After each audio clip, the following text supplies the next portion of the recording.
Good evening, and welcome to The Caring View, the online social care platform for anyone working in health and social care, anyone living and just using and accessing social care, and for anyone who hasn't got a Scooby about what we do. As always, we are live tonight. Don't forget to hit that subscribe button if you're watching us on YouTube. Tap that bell to make sure that you never miss out on an episode. Become one of our 1,600 subscribers now, Mark. It's incredible.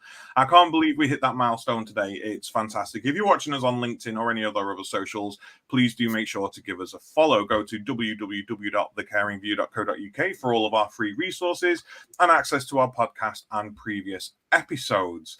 Before we get started, Series 4 of the podcast does start next month. It's quite exciting. We're meeting with Vic Rayner, Martin Green, Nader Ahmed, all the sort of big names in social care, discussing the importance of why we need to invest in growing as social care leaders, as social care professionals. So do make sure that you check that out. And that podcast has been made possible through sponsorship with Florence. So Florence's details will be with everything on that podcast. Please do go check them out. If you are struggling with your workforces and your rotas and your staffing, Florence are the people who can help you with that. But tonight, Mark, Sarah, welcome to the show again. Good evening. Hello. How are you both? I'm good. I'm sun-kissed at the moment. The weather's been beautiful, and I got a fire pit, so I've spent the entire weekend just outside baking. How about you? I've been doing the opposite. I've been inside because I'm very pale and fair. Avoiding the sun. Yeah. And I've been outside, but inside. So I spent the weekend in the ice cream van on Sunday and Monday. So, yeah. But it was good. It was good fun. Now, for those who don't know, Mark is a bit of a sort of jack of all trades and has like 5 different roles under his belt. And one of them is he runs an ice cream van. And I just want to start a petition here, which is #make banana ice cream available, because it's my favorite ice cream. And whenever I ask him about an ice cream flavor, he does not have it, which disappoints me. I want banana ice cream, Mark. Although Adam has yet, and this might not be common, but to me it's really strange, hasn't had an ice cream as of yet. I mean, I know I've got an ice cream van, but I must be on my 100th already. I love an ice cream. Winter, summer, anytime. I got some Jubblies and put them in the freezer yesterday. Do you know them little like triangle ones? Yeah. I got some. I've not had one yet though, but I'm quite excited. But that's not what we're here to talk about tonight. We're here to talk about the new show on the block, Sarah, the one that's going to take social care by storm, hopefully. So, for those who don't know you, and I can't believe anybody doesn't, who are you, Sarah? What do you do? And what are we talking about tonight? Hi, everyone. Now, I just want to say it's really funny you talk about ice cream vans, because remind me to come on to that later. We didn't pre-plan that. So I'm Sarah Hyman. I'm the Chief Operating Officer of Nexus Media Group, and part of Nexus Media Group is Caring Times, our magazine. The magazine has been running since 1988, so we're very established in the sector. Most people probably know us for the National Care Awards, which is in its 25th year. And this year, we are launching our Care Manager Show, which is what we are here to talk all about, which we're very excited about. So, tell us more. What is the Care Manager Show? Where did the idea come from? I've obviously popped the website up on the screen for anybody to kind of find out more. But yeah, where did the idea come from? So we spoke to a lot of people in the sector. We basically asked the sector what they want. And a lot of people came back saying, there is a need for this. A lot of events, which are brilliant events, are very much focused on sort of senior leadership and CEOs and owners and that sort of thing. And this event is all about the people. There is a massive focus on well-being and entertainment as well, because we really want people to come together and have a good time. It's quite different to other things in that way. I don't want to give too much away because I know we're talking about celebrity guests later. But we have got some celebrity guests because we really want it to be fun. We want people to come along, have a good time, but also learn. Learning's super important. And making that sense of community. So bringing people together and learning from each other. I'm so glad you reminded me that we're talking about that later, because I don't know if you've watched that Kristen Wiig sketch from SNL where she can't keep a secret in. That is literally, I'm like, oh my God, I can't wait to talk about it. It's that exciting. Oh, honestly, You're 100% right. There are fantastic shows out there that currently exist and, you know, do the rounds every year. Mark and I love being a part of them. We love going and have those conversations. But it's going to be nice to have something specific for the managers, specific for learning. And it's free. Completely free to attend. And it's not just for managers, people who aren't managers, perhaps they're aspiring to become a manager, deputy manager. Anyone who works within care is welcome to come along. We don't discriminate in that way. And also people who might think that they want to get into care. So I've actually had quite a lot of messages from people who are currently students who have gone, oh, can I come along and learn and see if this is what I want to go into? And happily. That's brilliant. You know, that's not what we set out to do. It was for people within care, but the fact that people want to come and learn about working in care, that's brilliant. I suppose, Mark, there's an element here, isn't there, around succession planning. Mark and I talk about this quite a lot, whereas, you know, we've got a great sort of workforce at the moment within our managers, within our leaders. But the truth is we do have an aging workforce, and the current roster of managers isn't going to be around forever. And we really need to nurture those skills coming forwards. And so many people enter managerial roles because they've worked in an organization, they're a fantastic care and it's amazing and you've done so well for us. Become our new manager. And they're like, yay, I don't know what to do now. It's like I can do my job, but the management side, I need that support on. So something like this, I think, is a breath of fresh air, Sarah. Exactly. And that's bang on. I remember talking to a CEO of a care group who said to me, you know, they had this person who was brilliant at care. They were amazing. They got made a manager and they set them a few tasks a week and they turned around and went, sorry, what's a KPI? Because no one had ever taught them that. So it's helping people to empower people to really do the best in their roles. That's what we want to help do. Perfect. So without giving too much away, what sort of things can we expect? Are there going to be talks? Is it direct learning? What's it going to be like? So there is an entertainment stage, which is you're the warm-up act. Okay, we won't give anyone else away. Sorry, everyone. Let's go and kick it off and get everyone in the mood. We have a wellbeing theatre, which has got all sorts of things going on. And my personal favourite is a massive session on chair yoga, which, I mean, who doesn't love chair yoga? Let's teach people and help people to learn something they can do really easy and quickly, maybe in a break. And also things like sleep workshops, how to manage grief, all sorts of great stuff. We've also got CPD theatres where people can actually go, and we're working with Arden University, who are running all those sessions, and people can go and get CPD, get their credits and learn. We have an operational excellence theatre. I know we're hearing from Charlie from BKR later on, so they're helping with lots of that. And it's things like, I know a lot of managers, when it comes to CQC inspection, they kind of get scared and it's a big fear. And I want people to feel empowered and to feel proud of the work they do. And that's what we want to try and help people to learn and feel. And we want to come together and stand up as a sector and be proud of what we do.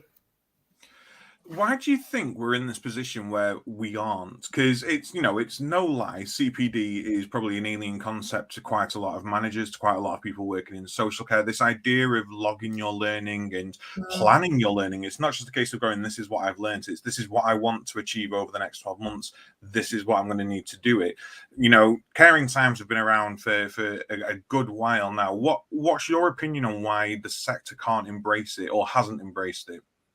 I think it's time, and everyone is stretched and it's making that time to do it. There's always something else that comes up. I think people who work within care, they spend their lives caring for others. They don't always think about themselves, and they hardly ever think about themselves. And actually, if they spent some time doing these sessions, their care would be even better. And also they would get a sense of achievement from it. But these people are incredibly not selfish in what they do, and so it often gets overlooked in that way. I think for me as well is, we know I was care manager for a number of years. We're also time poor, and something pops into the calendar and you cancel, you know, whether it was just that hour, you know, time out for you or something like this event. It's very easy to say, oh, actually I'll do that instead of this. And actually the importance of once you've booked on to attend the care manager show is making sure that actually you're really strict with actually, no, this is going to be for my CPD. There's going to be some real good takeaway points, which I actually is one thing I really love about the show, that there's going to be a lot of talks where actually you can write down some tips and tricks and then take them back into your service the week after and start implementing either for the people you support or your staff. And actually it's about protecting that time once you've got it into your diary. And I think some people feel bad about doing that, but you have to be selfish, because like you said, Sarah, it's about how you upskill yourself. And also, you know, if you're there with your deputy manager, how you actually train your deputy that it's okay to take time for yourself. Yeah, exactly. Bang on. And I think you hit the nail on the head there, Mark. You know, you wouldn't stop people from doing safeguarding training. You wouldn't stop people from doing medication or moving handling training. And this is training that's essential to your role. It's essential to become the best leader that you possibly can be. And booking that timing doesn't, and for anyone who is coming down, they only need to come for one day. That's right, isn't it, Sarah? That's right. Just segue perfectly onto that. The reason we've run it over a Friday and Saturday is to try and make it flexible. So the show is going to be repeated content Friday, Saturday. So you only need to come for one day if that's all you can do. Hopefully it gives that flexibility by one day being a weekend. But equally, there's enough content that if someone did want to come for 2 full days, they're absolutely welcome to. So yeah. I do really like the fact that it's duplicated content across both days, because quite often you'll go and there'll always be 2 talks that you really want to see, and it's always at the same time. So you do always have to then choose which one out of the 2 or 3 that you want to do. So actually, for people that want to come back and listen, or even listen again, because I think sometimes you listen to something, you write it all down, and then you think, oh, I really should have asked that question or this question, and actually you could re-sit through it and make sure then you get, you know, the answers to those questions answered. What were you going to say, Adam? Well, I can't remember now. I can't remember. I'm lost in the conversation. I'm just really grateful, Sarah, that you've asked us as the Caring View to be a part of it. I know Mark and I are really looking forward to attending. We've got a couple of little surprises up our sleeve. If you are going to come and sit and watch our show, you are in the chance of winning a prize. I know it's not going to be like some duff prize as well. We've got something nice put together, I think, which encapsulates the theme of the show, Sarah. So hopefully it will work quite well for people who are joining us.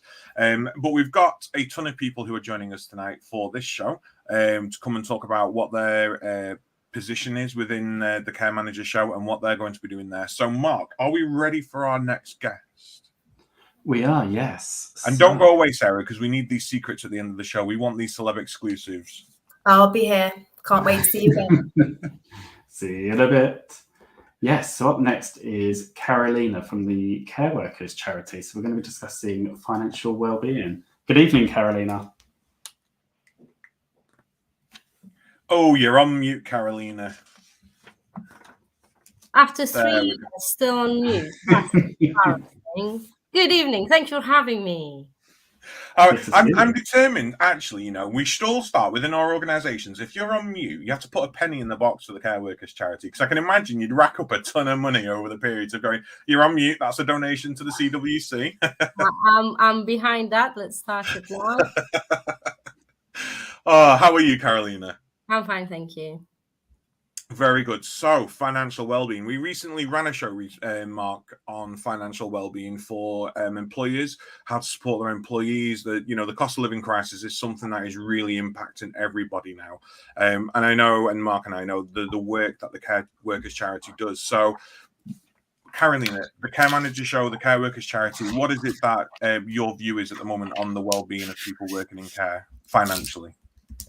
It's really tough. I think it's not surprising for you to hear that we are getting a lot of applications from care workers around the cost of living crisis, and we've been getting them ever since middle of last year. A lot of them are around very basic things, food, shopping, bills, rent, eviction prevention. It's quite heartbreaking that care workers are struggling to stay in their accommodation, and they're having to ask us for help to be able to just stay and have a home, and to be able to go to work from a home.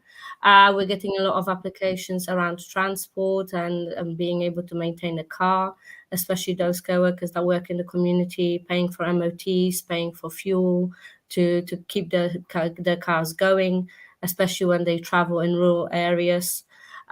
So yes, it's very basic things that care workers are struggling with paying for. We support them also with replacing white goods like washing machines, or appliances like ovens. So even though those things, when you think about it, £200-300, most people who work full time should be able to afford an appliance like that. For a care worker, it's quite a big thing to replace, and that's when we come in and help. So yes, we're getting lots of applications around cost of living prices, and it is around very basic things that I think still a lot of us take for granted. No, absolutely. And it's crazy. I mean, the charities obviously doing amazing work, but crazy to think that actually we're not paying our frontline staff enough that they can't actually just pop out, and replace an item that, like you said, a washing machine or a fridge or a toaster or whatever it might be that you rely on every day, that they can't, we're not paying them enough to be able to afford those white goods. But we've started seeing quite a lot of talk around financial wellbeing. It's still a very taboo subject. Obviously, you're going to be focusing on financial wellbeing at the Care Manager Show. Why do you feel that it's good that we tackle that taboo subject, and what can we do further to break down that stigma?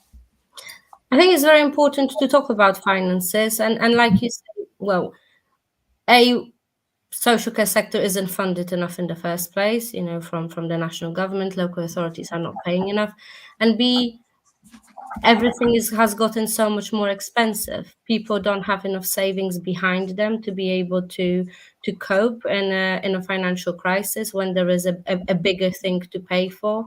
When something breaks down, the car breaks down, the washing machine breaks down, they just don't have the savings behind them. And I think it's very important to help people learn how maybe to save up even a small amount of money every month. And when they just don't get paid enough, that it is a struggle to even save up that £10 a month, and what we can do to help with that.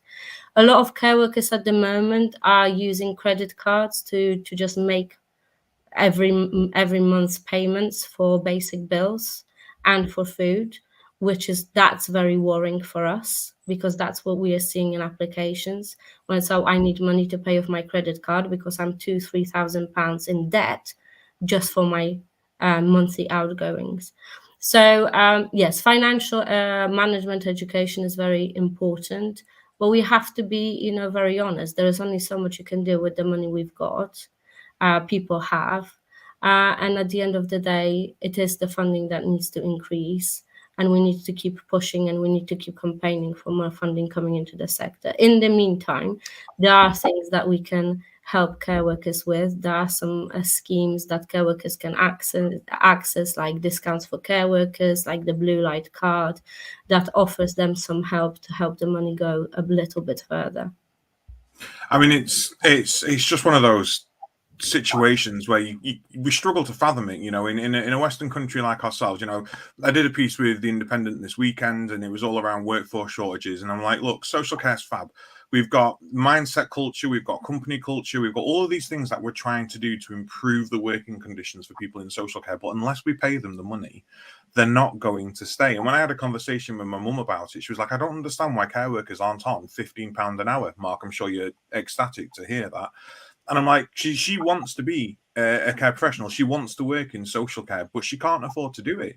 She cannot afford to change her job to go into a role which a lot of the time hours are uncertain because of 0-hour contracts, because of lack of stability. And while we're on around pay, there is an open consultation being done by the Caring View at the moment alongside the Institute of Health and Social Care Management and Care England, all around the delaying care payments to organisations from local authorities and continuing healthcare. And the numbers at the moment are terrifying. So this is care organisations who've provided care contracted by local authorities or NHS and have not been paid for the work they've provided, because they then do not have the money to pay their staff, which is making businesses no longer viable. So the actual idea for a lot of organisations is we want to do more, but actually we don't know if we're going to have enough to last the next month now.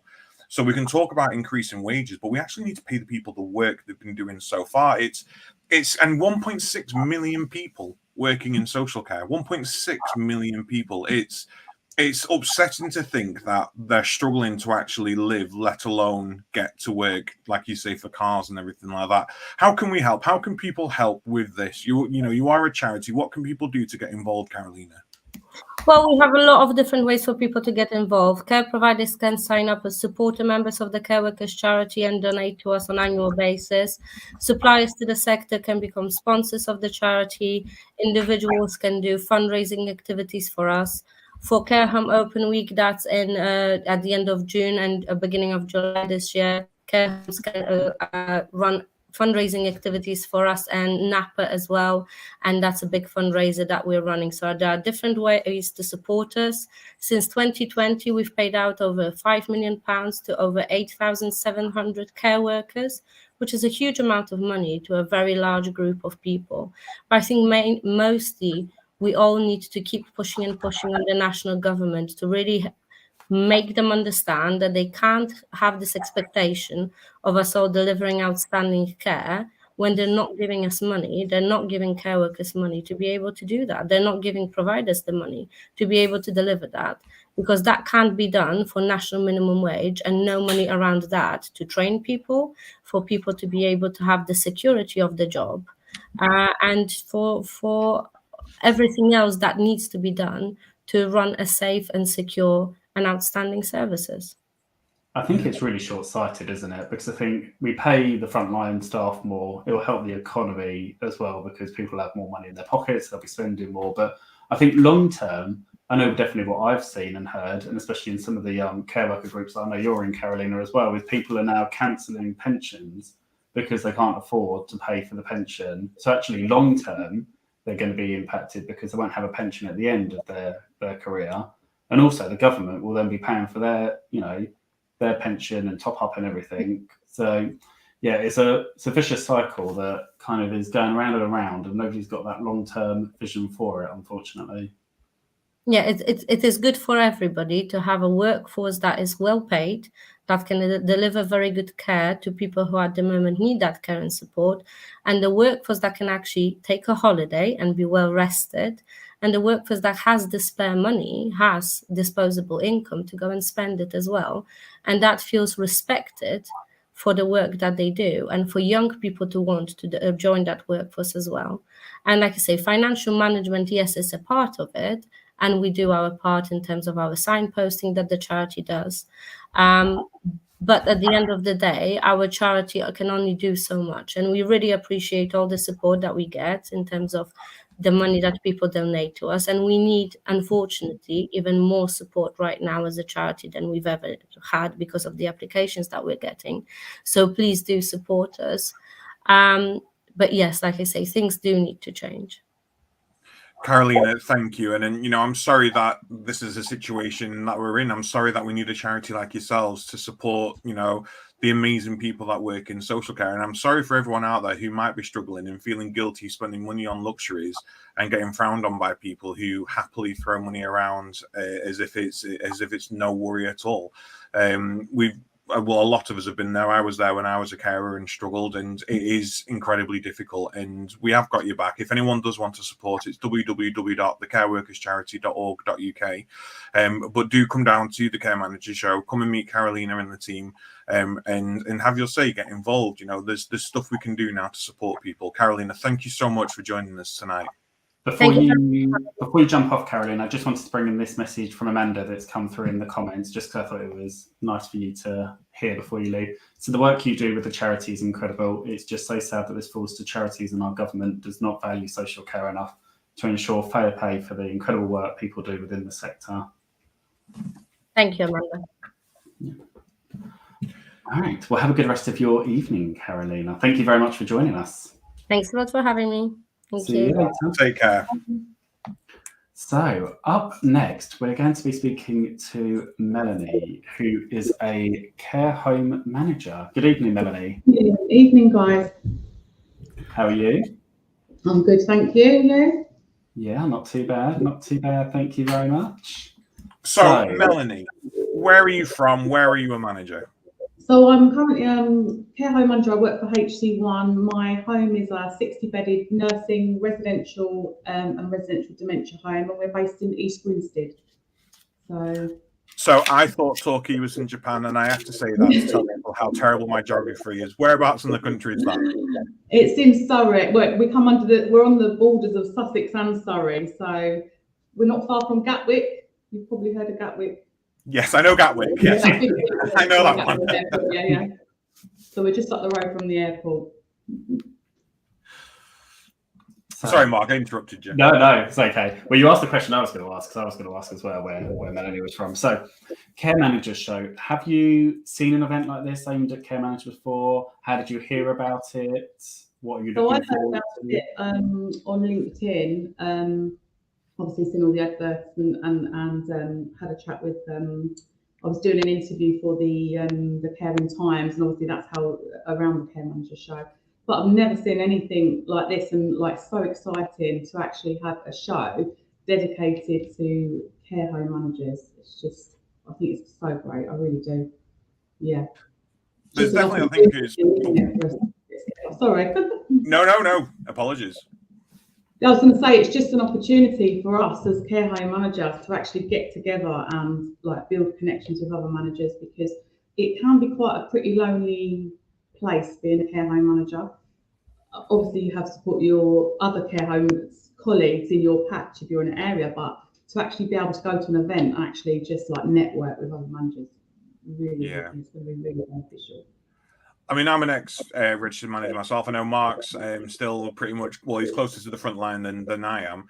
And one reason that I'm really excited for this show is when I was a manager, the faces people would pull when they asked what you did. So what do you do? Yeah. Oh, I'm a care home manager. Or I'm sorry, or and that must be tough. And we want to change that now, don't we? We want to go, actually, no, this is a bloody awesome job, and I'm really proud of it. You should be congratulating me for what I do. So what are you hoping to get from this show?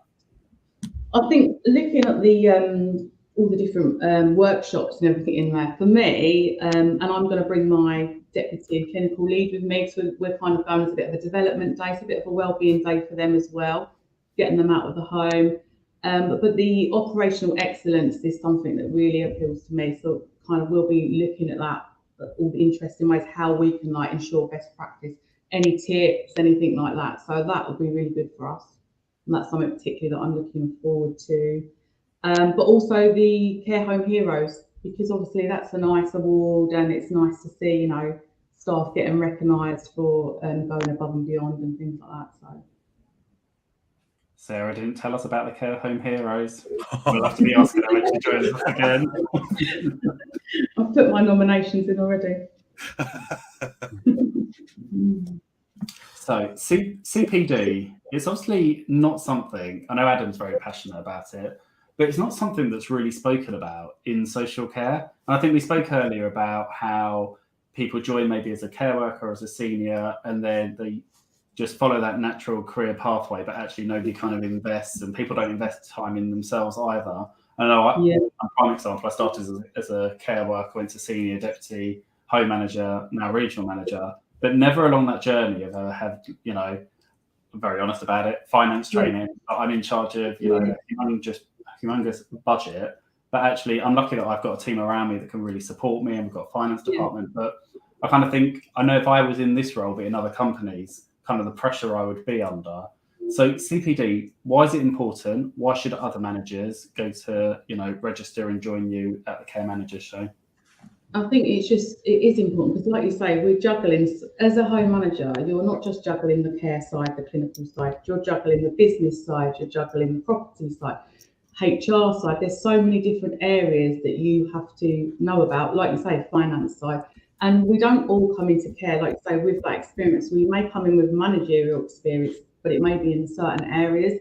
So to be able to have like development in them areas is key to obviously being successful in running the home, but also for your colleagues as well. So yeah, I think it's really important.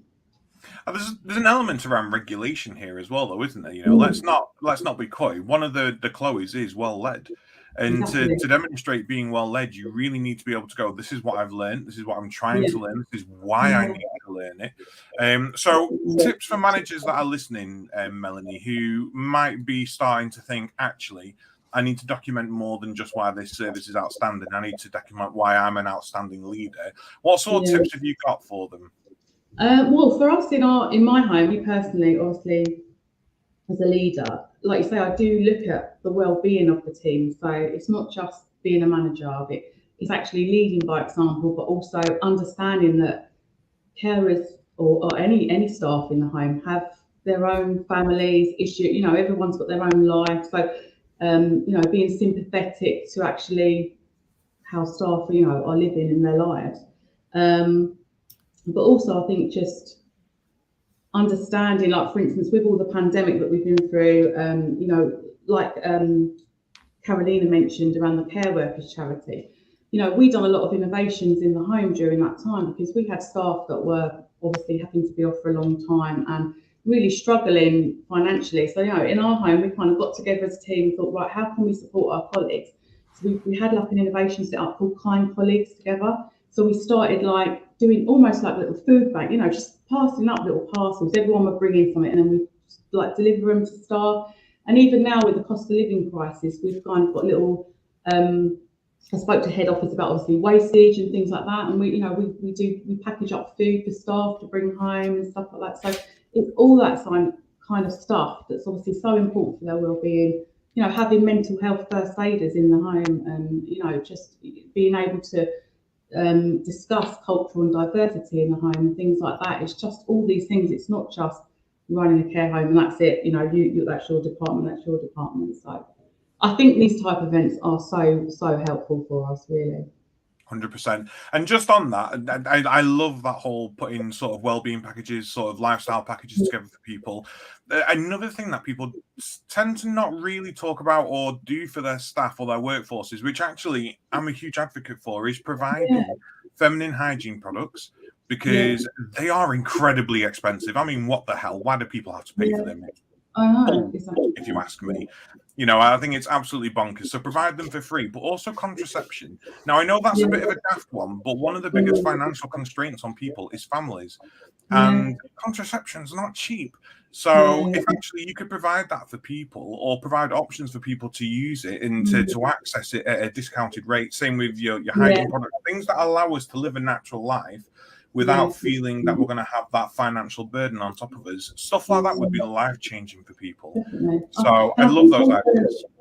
I think the team also feel that they're supported when they understand that that's what's going on. They almost feel like you're in a family kind of situation in the home. So it really does create a really nice workforce when you've got that going on.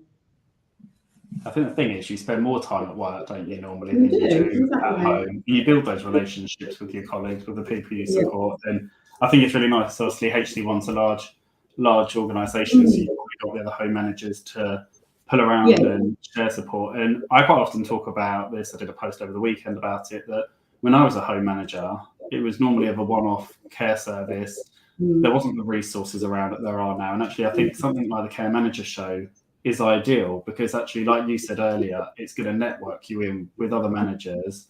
So you can actually forge those relationships, swap numbers, and actually, I'm in a number of manager groups since we went through COVID. But actually, just the support and advice that you can just share so easily and so quickly. Practice.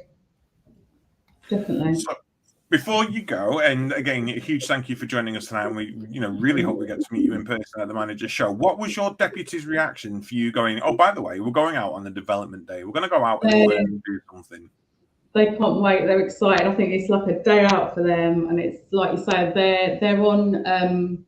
We've got the One Night Inspiring Home Manager Development anyway.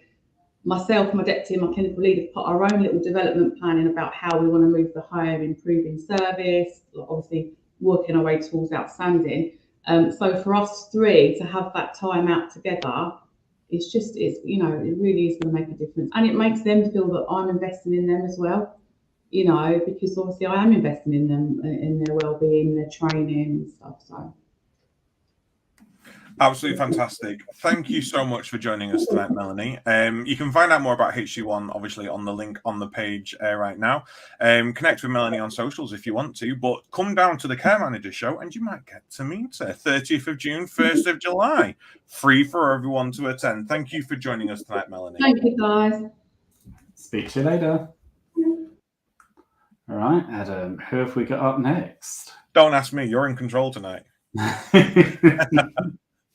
Let's see who pops up on our screen. Oh, God. I know who it is. Good evening, Sanjay. How are you? Good evening. Really well. Thank you, Mark. How are you, Adam? Oh, all the better for seeing you, my darling. All the better for seeing you. I do try, or I'm trying at the very least. Oh, so Sanjay, Care Manager Show. Are we excited? Sarah is on the call, remember? Now, in all honesty, you'd think another show would be too much.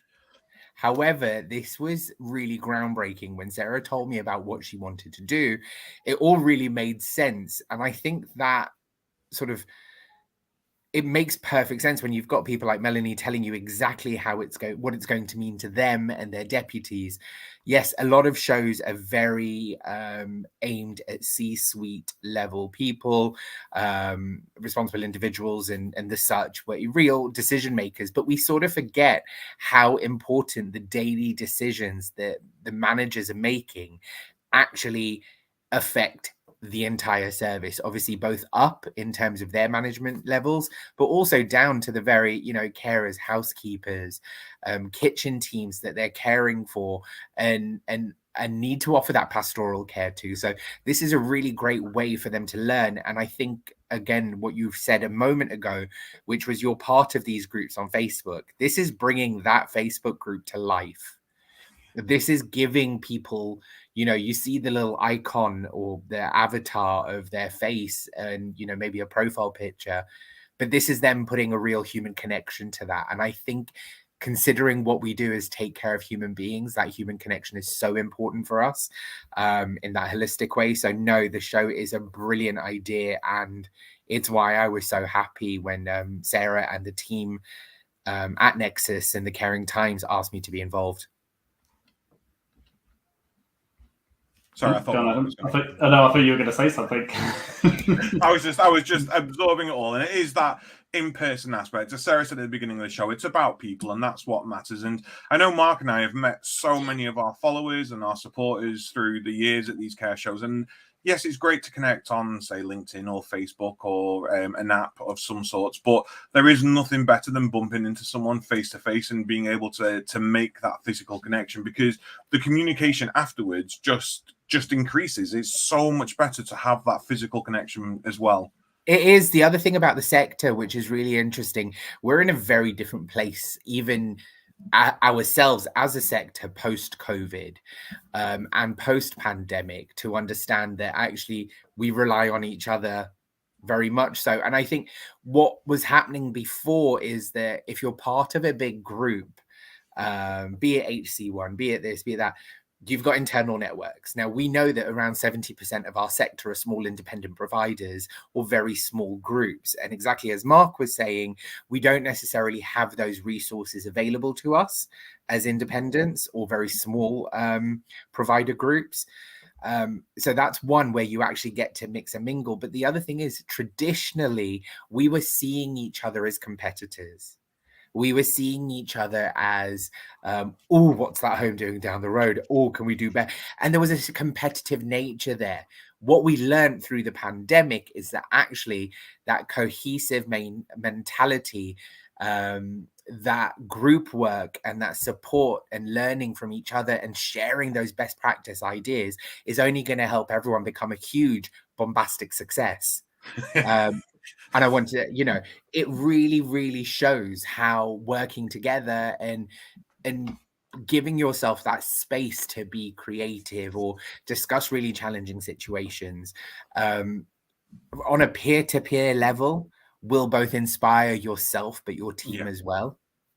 I think this is something it's a really difficult mindset to get out of, and it's something that I've always had. So when I was a manager, I was a 16-bed home. That was it, 16 beds. And I won't lie, our director and people at the time, they were like, oh no, we can't really talk with those care homes and we can't work with them and we can't do that. And the way I put it was, if someone wasn't living in our home, would we want them to have outstanding care?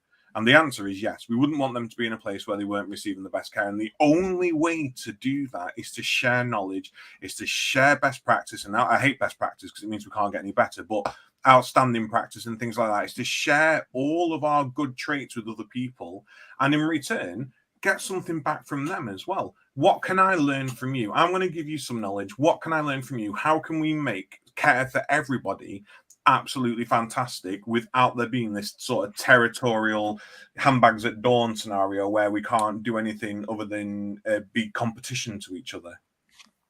Very much so. I think collaboration has got, like you said, Sanjay, so much better post-pandemic. I think we've still got a long way off of educating higher up than care managers though around that collaboration, because I still feel that there's that barrier that care managers are willing to support one another, but quite often, and Adam and I see it on the care review, we hear it quite often, is that they might have something that they think is a really good resource to share or a document, but they're not allowed to share it because they've been told actually you can't. But if you've got something that's really benefiting either your staff team or the people you're supporting, don't gatekeep it, share it around, because it's only going to increase, the level of care or the care being received from people.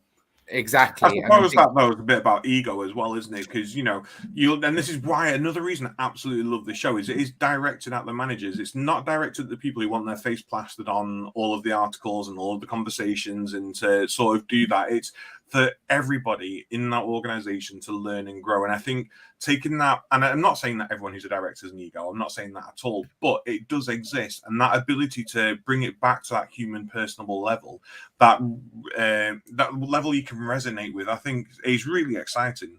It is, and that's why we're such big advocates of sharing, because actually it helps us all in the long run.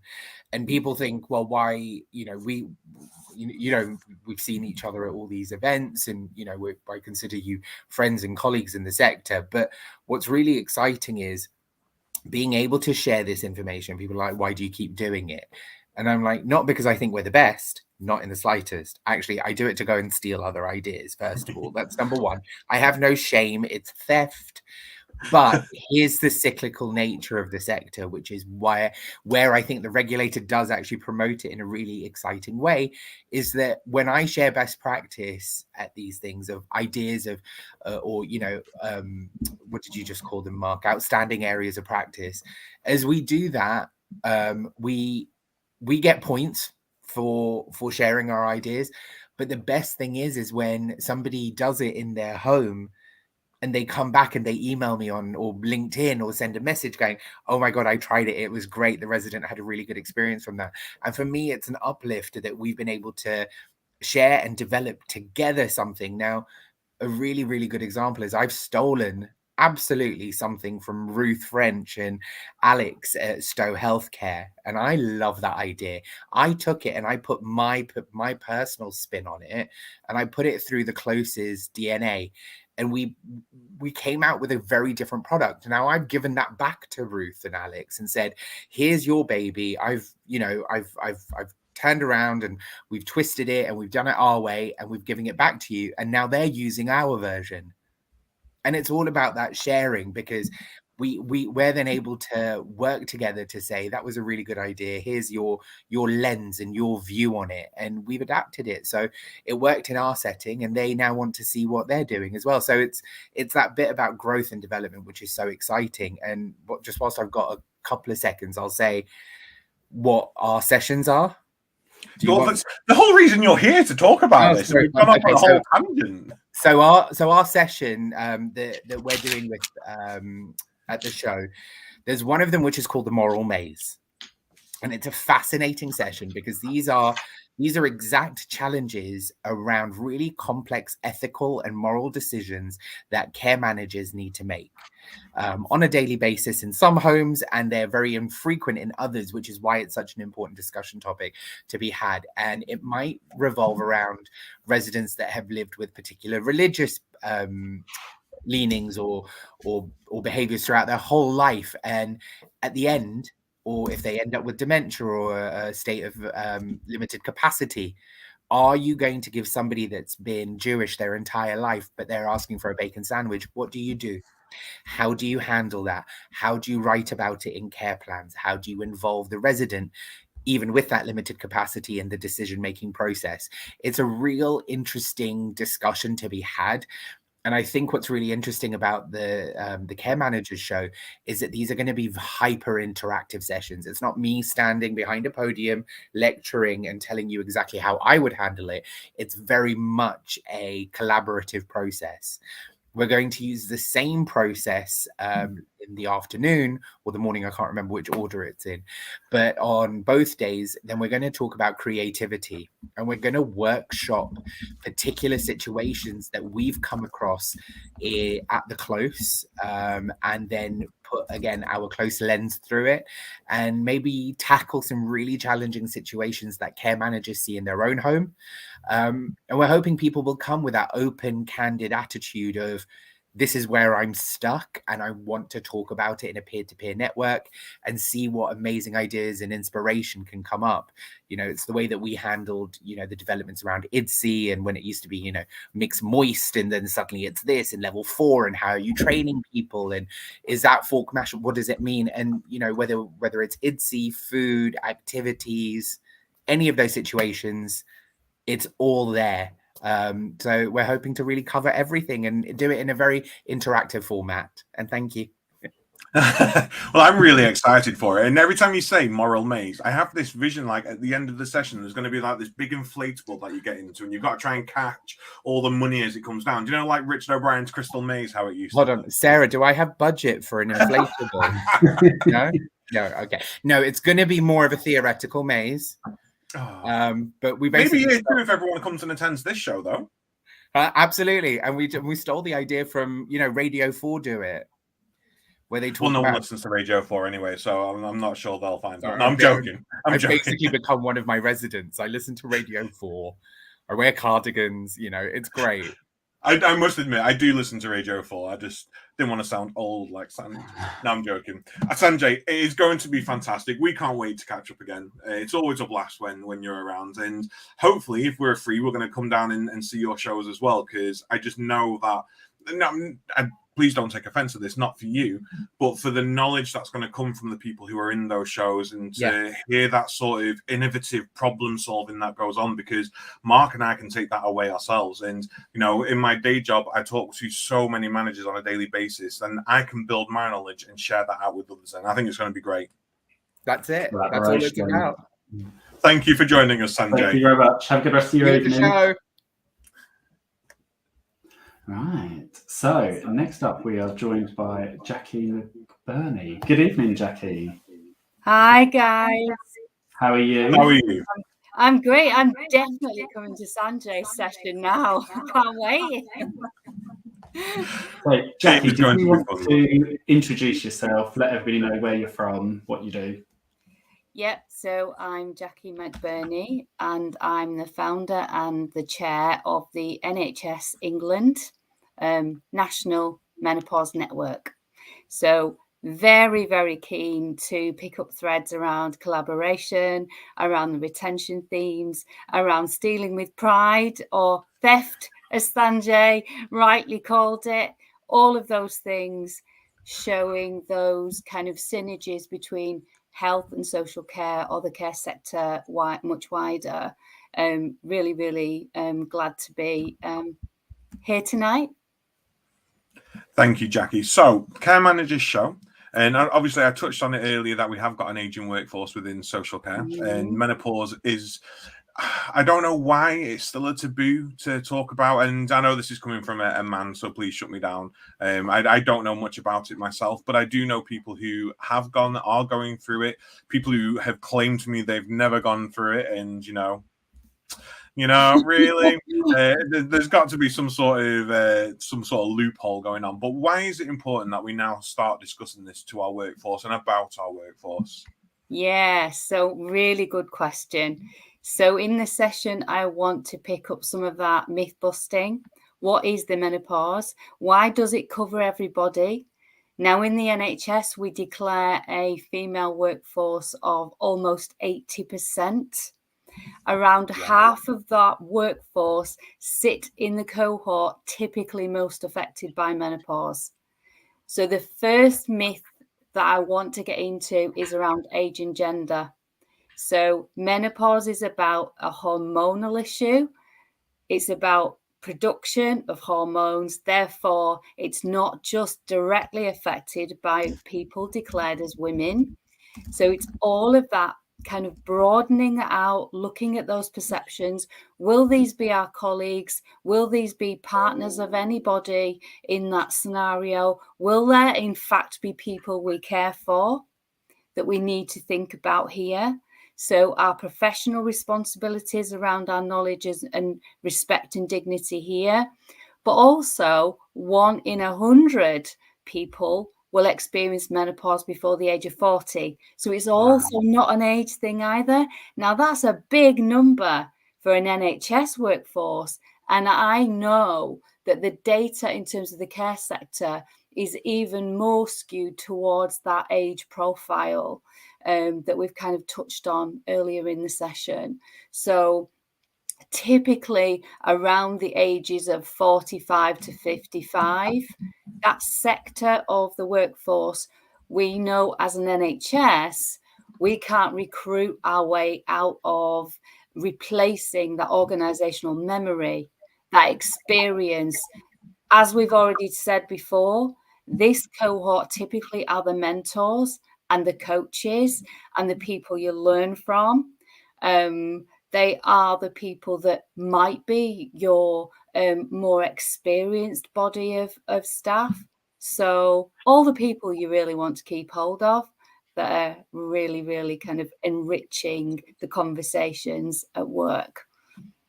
And that 1 in 100 doesn't sound a lot. And I'm just trying to do some drastically quick math in the background, and I'm absolutely terrible at math. But we've got 1.6 million people working in social care in the UK. 1.6 million people, and it is more than the NHS. We employ more people pound for pound than the NHS. 1 in 100 would make 16,000 people of that. 1 in the 100s. Now, I think it's around 70% of our workforce in social care identify as female. And if we take that as female assigned at birth, for example, that's a huge number of the workforce. It is huge, huge. Yeah. And for the under 40s, it's crazy. It is. And it's something that isn't really understood. So we can all look at the averages and the typical ages. Incidentally, the typical age in the UK at menopause is 51. Symptoms can continue all the way through to 80s, 90s year old. Wow. As long as your body decides you're having those symptoms.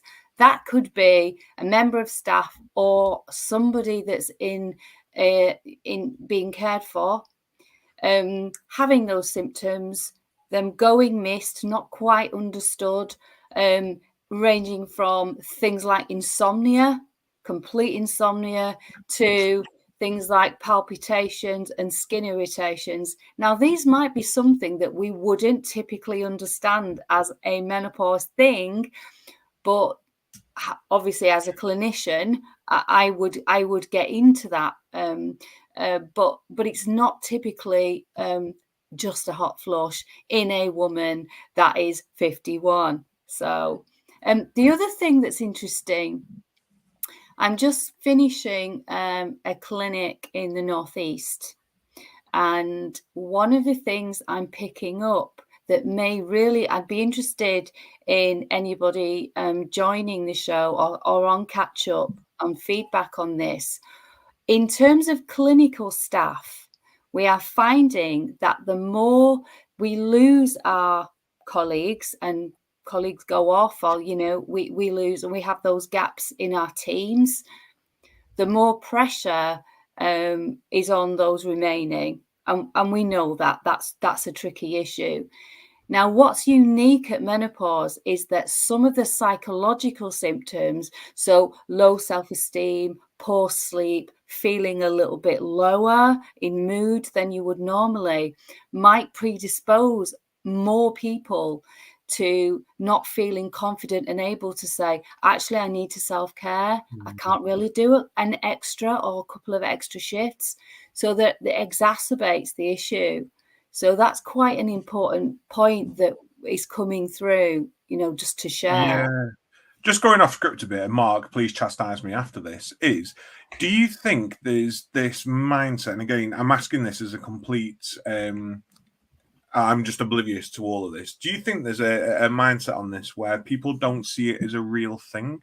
So, like, I know that I've had friends who had really, really, really bad periods when they started them, and it was like debilitating. They couldn't get up, they couldn't do anything for it, and it was a case of it's just period pains. What you're moaning about? Do you think there's an element of that when it comes to the menopause from employers or from the actual workforce or from people in general, that actually it's no biggie? Get over it and get into work? I think that's a really, really important point, actually. And I think it is a really good point to make and a good challenge back.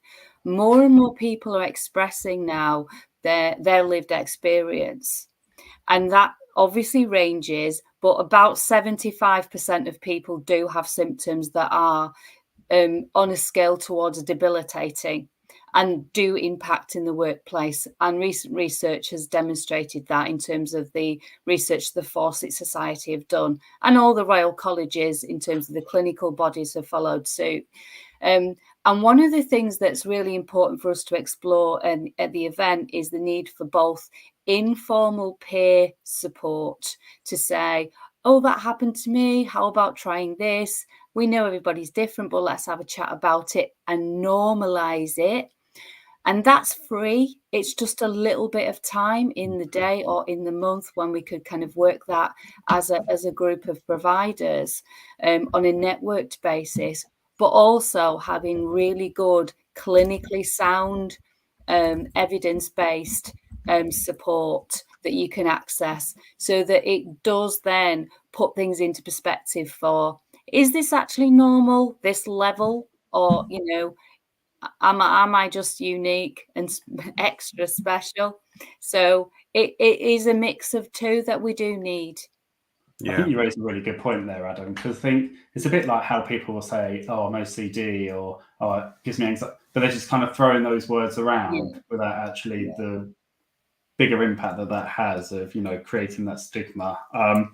I think listening to you both, I think there's definitely some work around, you know, the culture and learning for staff. And Jackie, you spoke about self-care, something that we know that care managers, as we discussed right at the very beginning of the show, really lack that kind of, one for a better word, selfishness, that actually it's okay to take control of yourself and look after yourself and put yourself first before, you know, you can support anybody else. But I think for me, I think it's clear when, you know, I'm on those manager forums and bits and pieces, the lack of support and resource that's available to the sector, you know, available in the workplace. And I'm yet to see anywhere that's kind of doing it really well in kind of triumphing, you know, the menopause. A lot of people have just, you know, reviewed uniform, put into place policies and procedures, you know, signposting people, but nothing kind of really in depth around, you know, the well-being, the self-care that you spoke about, Jackie. I am conscious of time. 2 questions from me. One is, where can people find out more about menopause before they join you at the show? And have you seen any top tips or any best practice in the NHS or social care around menopause? So social care have reached out more recently to me. So in terms of the NHS, we are drawing together principles around policy development. I wrote the NHS England policy. It was the first policy.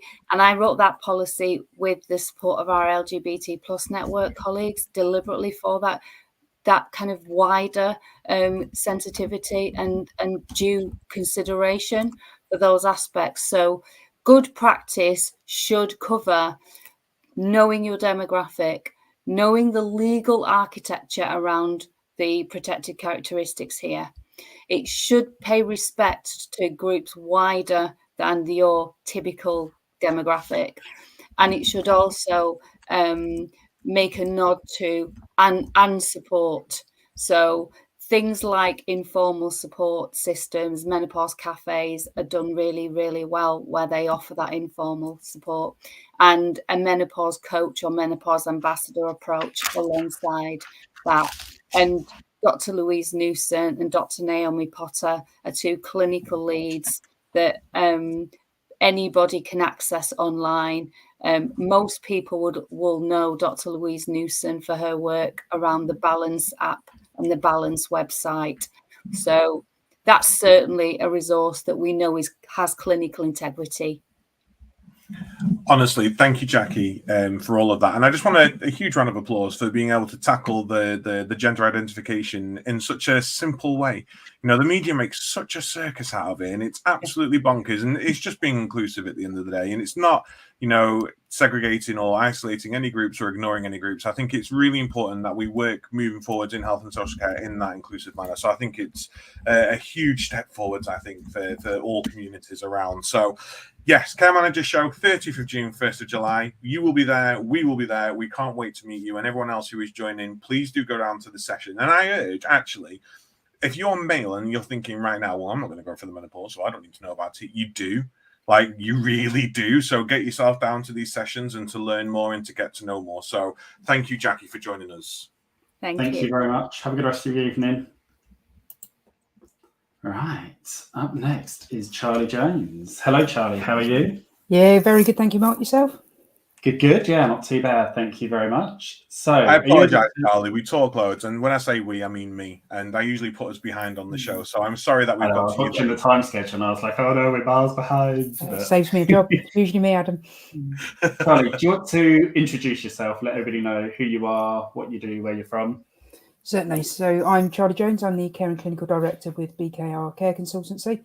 We work all over the UK, supporting care services, anything that's registrable by CQC or Ofsted or its equivalents, with any issues from registration right the way through to somebody hitting you with a piece of paper that upsets your week. Registrations. I keep seeing that on the manager forums so much, around people wanting to know more around registration, a lot of anxiety and stress the night before. A lot of people kind of reaching out, asking for last minute tips and advice. But yeah, absolutely. And there's some really good advice out there. And I think one of the challenges is making sure that you're listening to good advice, not, you know, somebody who's had a terrible experience tends to hit that keyboard and can, at that moment where you need that confidence boost, really kind of ruin that for you. But there are some good forums out there and some good resources. There are some cracking forums out there, but this is how the internet works, though, isn't it? Because you know, these managers forums are amazing and they're incredible and they're fantastic. And I suppose, Sarah, I'm going to need paying on my segues here because I think I'm doing impeccably tonight. It goes to show why a show like this is required. Because in your care managers groups, you do have those people who will go, no, this is rubbish, don't do that, or don't do this. And, you know, I have a chat with a HR colleague of mine quite a lot, and they'll say, oh, I've seen a manager say someone's off sick, and they've just said, oh, phone them and get them into work and have a conversation with them. And she sinks all this bad sort of knowledge that's out there, these bad recommendations, these bad sort of recommendations that are going on within the sector, that actually it can damage the learning as well. So as much as they're great networking places to share that outstanding practice, they can be counterintuitive. So I think a show like this Care Managers Show is going to go, this has come from this idea of peer network support, which is fantastic. And we're taking it one step further because you're going to get the expert advice alongside sharing your opinions and knowledge, which I think is really good. And, you know, consultancies like yourself being out there to help people, all they need to do is ask. You know, they just need to get in touch. Absolutely. And I think that goes to one of the questions that was posted in the chat from Amanda, is around actually there have been mentoring groups, but it was typically a manager mentoring a new manager. And so the pilots never really took off. And right at the beginning, we were talking about the amount of time managers feel able to take off from the role. You're taking some time to learn and develop. And actually that manager having that juggling act between supporting and mentoring or getting on with their day-to-day, it often fell away. So finding that group and sessions like this, going and finding a massive group where actually you can pick 2 or 3 mentors that make sense to you, and pick that phone up, send that email, pick, you know, your keyboard up and ping a message over. Most people will spend 2 minutes giving you a bit of friendly advice. I think just listening to you there, touching on actually it's not a day off, it's a learning day, and I'm my own worst critic here, but if you've booked to attend or you're planning to book to attend, do not book it as annual leave so that you can attend, because this is going to upskill you. It's going to upskill your staff teams, and actually it's going to benefit the people you support. So make sure you go in work time. If you're going on the Saturday, take the Monday off so you can process all that information, or a different day, whatever day works for you. But No, super good point, Mark. Saturday, count it as a working day. You're working an additional day because at the end of the day, your organizations are going to want to know what you've learned and how it's going to benefit the business. So if they're going to want to take that knowledge and use it themselves, it's a working day, you know? So Charlie, at the show, what is it that BKR are bringing? I've got whisperings. It's around tech. It's around CQC. Let us know more. Yeah, certainly so. 5 minutes or less, 2 presentations, a whistle-stop tour. So in the first session, I'll be joined by our Managing Director, Bhavna Keemrao. Most people in the sector have heard of Bhavna. She gets around. You can tell her that from me. To talk about the challenges ahead. And that'll be around where homes commonly fall short on their CQC inspections and how to avoid those pitfalls, particularly linking that to how CQC is changing the regulatory inspection process. Many of the things that are problems now will be a problem in the future. There'll be the usual suspects. Nobody's going to be surprised at medication, care planning and staffing, but a couple of the lesser spotted items as well. There'll be some practical tips, hopefully to give you some new perspective in getting the most from inspections. We'll talk about the new assessment process. It's bound to be of interest to most of the managers that are attending. And we want to talk about some of the challenges of that new system and some of its advantages as well, because there are advantages. 5 key questions are going to be here to stay. The ratings that you're going to be awarded will stay the same.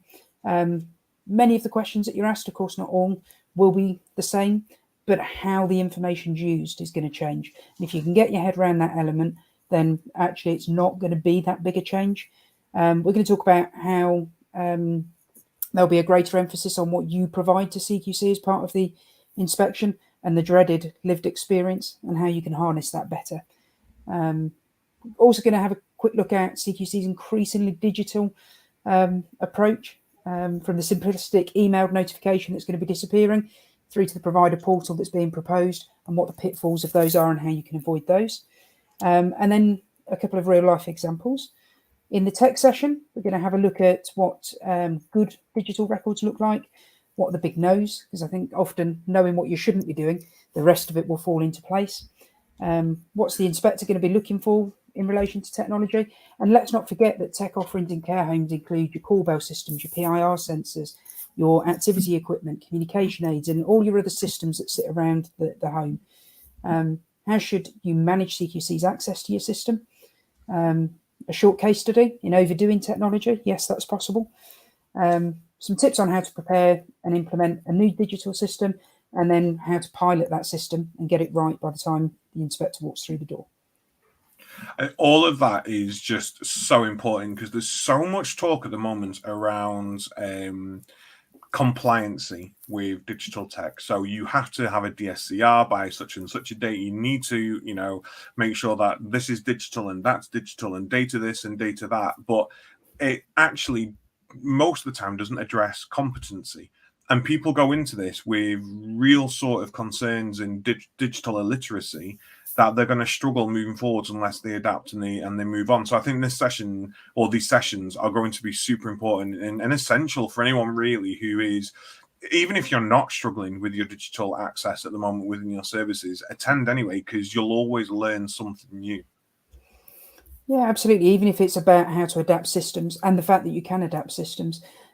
Certainly a lot of people still give access that CQC request and aren't aware of CQC's own guidance around how inspectors should be accessing digital systems, and that it's around GDPR compliance, not about just being difficult and upsetting an inspector. It's about actually using the rules to the best interest of the service and to demonstrate your knowledge of those rules. And I suppose some of that comes back to empowering the manager that actually it's okay to say no to the CQC, because actually if you've got grounds, like you just said, because of GDPR and breaches and bits and pieces, then actually, like you said, it's knowing your rights of what you can and can't say to them and feeling that you can say no. Absolutely. And actually, most inspectors like the fact that you understand what the guidance is. And I've certainly never said, no, I'm not doing that because it's a GDPR breach, and had an inspector say, no, it isn't, or why is it? Every single time it's accepted without question. It kind of gives you an indication they already knew that before they asked. And don't get me and Mark started on the Care Quality Commission. It's a positive show. I think it's just needed. is what it is. It's just needed. I sit in these regulated workforce boards and they're going, oh, well, providers are going to have to access all of our data via this now. And I'm like, do they know how? Do they know how to? Do they understand what that data is for? Do they understand what to do with it? Do they understand why the regulator needs it and what sort of depth that data needs to be? Because otherwise, once upon a day, you would just give them a folder and the CQC inspector would just flip through it and go, yep. Whereas now we're being asked to basically give it them. And like you say, that access and what data access they need and what level they need, I think is really important. So for anyone listening tonight, before we bid you a good eve, Charlie, any advice for managers still looking at the digital offer within services? What can you propose to them? Yeah, for those still searching for that digital offer, what's your Wi-Fi like? I'm still going to homes where I can't get signal on my mobile phone, or you get signal in the main building, and then where they've extended, you've nothing. And boosters, you need to try all of that stuff first, because there's no point in going down that road if you can't actually make it work once you've invested. Remembering that if staff can't do it on paper, they're not going to be able to do it on a computer. They need to be able to do it both ways. And your contingency for when your system goes down, which it does. I had a number of homes in the Liverpool, Merseyside area that all lost their Wi-Fi access to their care plan systems. They had to go back to paper, and staff needed, therefore, to deliver the same quality in a different system. Get a list of what you want the system to deliver. Then don't just take your supplier's word for it. Get them to show you that it can do each of those key functions and how they do those key functions. Look at what paperwork you use the most in your service and make sure that the system can make it or deliver it. And I'm not talking about your fluid chart, the things that make you unique, the clients that you look after and the paperwork they need. Understand the abilities of your team. We often think of our older staff members as perhaps being those that are more technologically disadvantaged. And actually, in our experience, when you're launching digital systems, they're the people that pick it up the quickest, and they're your biggest advocates for rolling it out. And above all else, once you find a system, make sure that you have a plan for the implementation and stick to the plan. Charlie, all this speaks to my heart. All this speaks to everything that I always say to people. And if they can't do it on paper, they're not going to do it digitally. 100%. I talk about this on audits. I talk about this on quality. If you're going to introduce a digital audit and it doesn't currently happen on paper, you're already losing, because it just will not happen. Get that idea, that mentality, get them to understand and the ability there. Otherwise, it just won't succeed 100%. And I also love the idea that a DSCR should be adaptable, and you should not lose your uniqueness when you go onto a digital record. And that's a lot of the concern that people have. It's a lot of blowback that I've heard from people that have gone onto DSCRs, that they've lost their sort of what makes them, that sort of heart of their service, because that record has changed. So find something that adapts to you. 100%. If I've got the time, I'm going to come down and listen to this. Sarah, can I not be on the show? Can the Karen View just not? I just want to go around and listen to everybody's talks, because I think this is going to be hugely beneficial. So any digital problems, any digital concerns, make sure you get down to see Bhavna and the BKRCC team at the Care Managers Show, 30th of June, 1st of July. I've said it enough. I should remember it. Yes, sorry, Mark. I am using acronyms. Digital Social Care Record, DSCR. And you get a freebie as well with us. So we're going to provide any attendees to the session with a checklist to prepare for their CQC inspection through the new process as well. Oh, fantastic. And free stuff. What could be better? And you don't even have to steal it, Sanjay. It's being given to you. Great. You do not have to thieve it. Charlie, thank you so much for joining this evening. I'm sorry that we kept you waiting. Not at all. It's been a pleasure. Thank you. All right. Thank you very much, Charlie. Have a good rest of the evening. Bye now. All right. Only a few more minutes to everybody watching before we close off, but we're going to be joined by Sarah for some closing words. Welcome back, Sarah. I'm back. So, I've written two things. Care home heroes that one of the guests tonight spoke about. Tell us more. I know, thank God they're here, because I would have done it all wrong. So Care Home Heroes is something we've run for a few years. We work with Ontex on this, and it is effectively, as it sounds, it's a chance for us to celebrate people who've done amazing things within care homes. And the applications have just closed, but don't worry, we're back next year. And the winner will be announced at the show on Friday. And another perfect segue, they're going to be awarded by Davina McCall with their award, who is our celebrity host for the days. So is she like going to be there all day on both days? She is, yes. How Are you exciting. We'll get more security if you're going to be. I'll be there just talking to her about Big Brother. I was an avid fan. She's like, do you remember this contestant? Well, you never really watched us now. No. Honestly. So, celebrity appearances. I know there are other people that have been announced. Who can you tell us about? What? So we have Adam and Mark from the Caring View. I don't know if you know them. So that's Can't wait one. to meet them. So as I said, we've got Davina, and the reason for having her and choosing her, we did choose her, she didn't choose us, but she loves the initiative, is all the work she's done with menopause, which is a massive feature of the show. And she's going to be talking about her book, Menopausing, which if you haven't read it, she hasn't paid me to plug this, by the way. It is a really good read, so I'd really recommend it. There's actually a book review of it on the Care Manager Show website, so you can have a read. We also have a special performance from Boys Life. For those who don't know, Boys Life is one member of Boyzone and one member of Westlife who have come together to bring us some classic hits from both boy bands.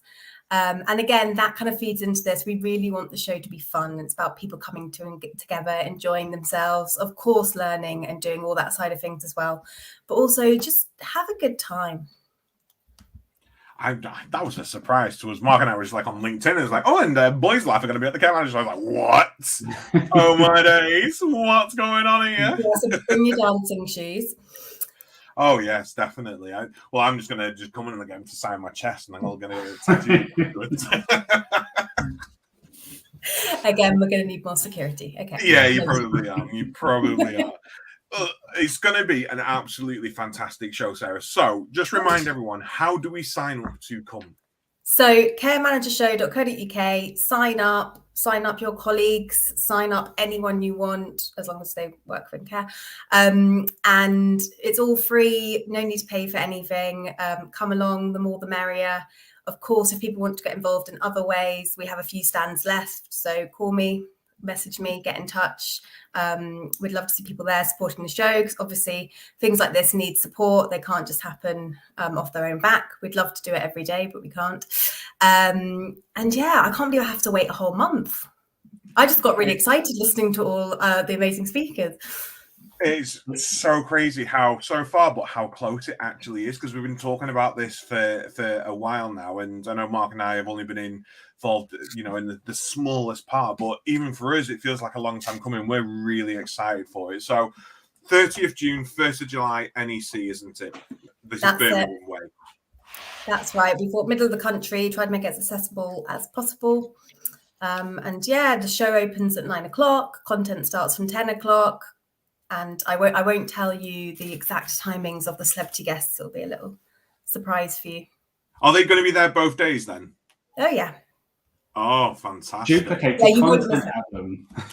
No, but, Boys Life could be incredibly busy. You don't know what they're up to. But no, that's fine. I know, but, we moved mountains to make this happen.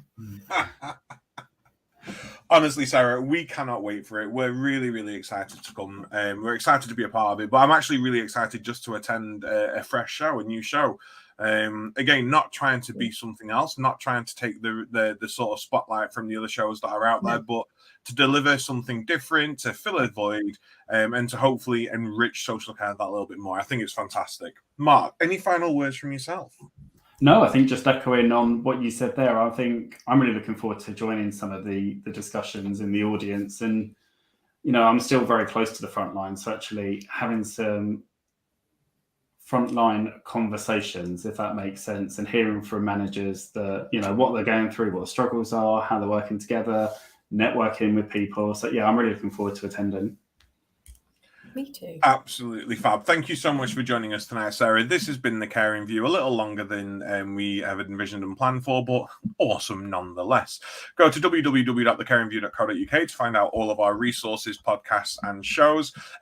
Be a part of the 1,800 people helped so far by our PIR podcast, which I think is incredible. It's obviously a need that's out there. Until we launch our Series 4, which is going to be in June, why not catch up on our latest episode, which is all around dignity in dying. And again, that has now hit 700 people. And it's, it's the content that people need. It's the stuff that people want to know. And best of all, like the Care Manager Show, it's completely free. You don't have to pay for anything. So www.thecaringview.co.uk. Until then, we will see you next week, as usual, at 7:30 on YouTube. And if you are going to join us on the show before the Care Manager Show, we will see you at the Care Manager Show. Take care, God bless, and good night. Good night.